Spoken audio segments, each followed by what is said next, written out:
জন্মাষ্টমীর অন্তর্কথা। শ্রীকৃষ্ণ গীতায় বলেছেন, পৃথিবীতে যখন অধর্ম বেড়ে যায় তখন তিনি জন্মগ্রহণ করেন, পাপীদের বিনাশ করেন। ক্ষমতালোভী কংস পিতা উগ্রশীলকে বন্দী করে মথুরার সিংহাসন দখল করেন। এরপর তিনি তার ছোট বোন দেবকীর সাথে বসুদেবের বিবাহ দিয়ে তাদের নিয়ে মথুরায় ফিরছিলেন। তখন যাতে তাদের আনন্দ হয় তাই তিনি তাদের রথের সারথি হয়েছিলেন। এরপরই মথুরার কাছে এসে দৈববাণী হয় যে, হে অবোধ, তুই যে দেবকীকে নিজের রথে করিয়া পৈতৃক গৃহে লইয়া যাইতেছিস, সেই দেবকীর অষ্টম গর্ভের সন্তান তোর প্রাণ নাশ করবে।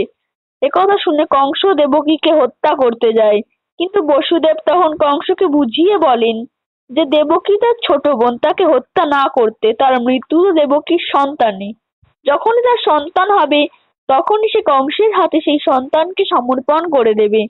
এরপর মথুরায় এসে দেবকী ও বসুদেবকে কংস কারাগারে নিক্ষেপ করলো। তাদের দিন কাটলো কারাগারে। দেখতে দেখতে 10 মাস 10 দিন কেটে গেল। দেবকী গর্ভবতী হলো এবং তার সন্তান জন্মানোর পর প্রতিজ্ঞাবদ্ধ বসুদেব তাদের সন্তানকে কংসের হাতে তুলে দিলেন।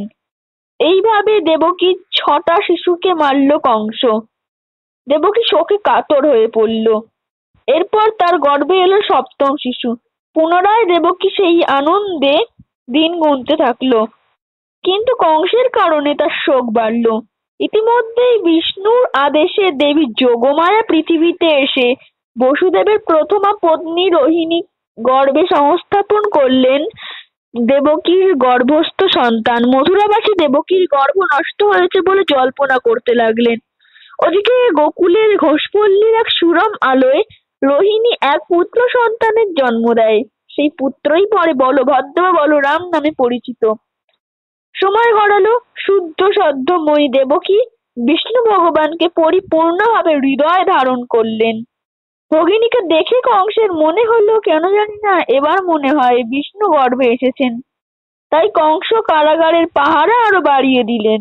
কৃষ্ণপদার রূপ ধারণ করে পৃথিবী রক্ষা করার জন্য প্রকট হলেন বিষ্ণু। দেবতারা দেবকীকে দর্শন দান করে বললেন, আপনার অষ্টম গর্ভে সর্বলোকের রক্ষাকারী পুরুষোত্তম বিরাজমান। এটিও খুবই আনন্দের খবর। দুর্মতি কংস কয়েকদিনের অতিথি মাত্র। আপনার পুত্র যদুবংশকে রক্ষা করবেন। যথাসময়ে বিষ্ণু পৃথিবীতে আবির্ভূত হওয়ার ইচ্ছা প্রকাশ করলেন। ভাদ্র মাসের মধ্যরাত, যে সময় শ্রীকৃষ্ণরূপী বিষ্ণু কংসের কারাগারে জন্মগ্রহণ করলেন, কিন্নর ও গন্ধর্বরা মধুর সুরে গেয়ে উঠলেন, অপ্সরাগণ নাচতে লাগলেন। জগৎপাল বিষ্ণুর মঙ্গলময় গুণাবলী শ্রুতির কথা গড়তে লাগলেন চারুণ দল। দেবতা এবং বৈষ্ণবীরা পুষ্প বৃষ্টি করতে লাগলেন। চারিদিক ঘন অন্ধকার। বিষ্ণু দেবকীর গর্ভ থেকে আবির্ভাব হলেন। তৎক্ষণাৎ যেন উপর দিগন্তে 16 কলাপূর্ণ চাঁদের উদয় হলো।